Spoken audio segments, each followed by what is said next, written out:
সোনারপুর বিদ্যাপীঠের নবম শ্রেণীর ছাত্রী। আজ আমি আপনাদের সামনে এমন এক শত্রুর কথা বলতে এসেছি, যে শত্রু না বন্দুক ধরে না বোমা কাটায়, তবু সে প্রতিদিন লক্ষ লক্ষ প্রাণকে ধ্বংসের দিকে ঠেলে দিচ্ছে। সেই শত্রুর নাম মাইক্রোপ্লাস্টিক, অর্থাৎ যেটা 5 মিলির থেকেও কম।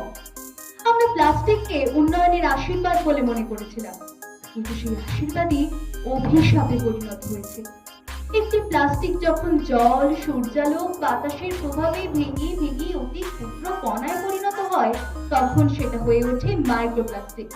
এবং এই মাইক্রোপ্লাস্টিক এতটাই ক্ষুদ্র হয় যে সেটা আমাদের শরীরের ভিতরে অনেক সহজেই প্রবেশ করতে পারে। এই মাইক্রোপ্লাস্টিক সমুদ্র, নদী কিংবা মাটিতে সীমাবদ্ধ নেই। এটি এখন পাওয়া যাচ্ছে আমাদের খাবার প্লেটে, পান করার জলে, এমনকি আমরা যে বাতাসে শ্বাস নিচ্ছি তাতেও। গবেষণায় দেখা গেছে মানুষের ফুসফুস, রক্ত, মস্তিষ্ক, এমনকি মাতৃদুগ্ধেও এর অস্তিত্ব রয়েছে। ভাবুন, একটি শিশু জন্মের আগে এই বিষের সম্মুখীন হচ্ছে। এর প্রভাব ভয়াবহ।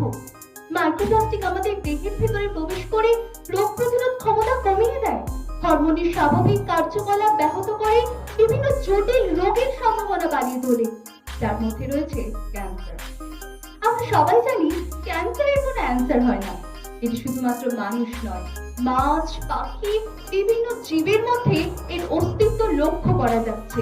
এর ফলে খাদ্য শৃঙ্খল ভেঙে পড়ছে, বিপন্ন হচ্ছে পুরো পৃথিবী। এর বিষয় হলো এই যে এর মূল কারণ আমরা নিজেরাই। আমরা প্লাস্টিকের বোতল, ব্যাগ, স্ট্র একবার ব্যবহার করে ফেলে আমাদের এই সংস্কৃতি আমাদেরকে ধ্বংসের দিকে ঠেলে দিচ্ছে। কিন্তু আশার কথা এখনো শেষ হয়ে যায়।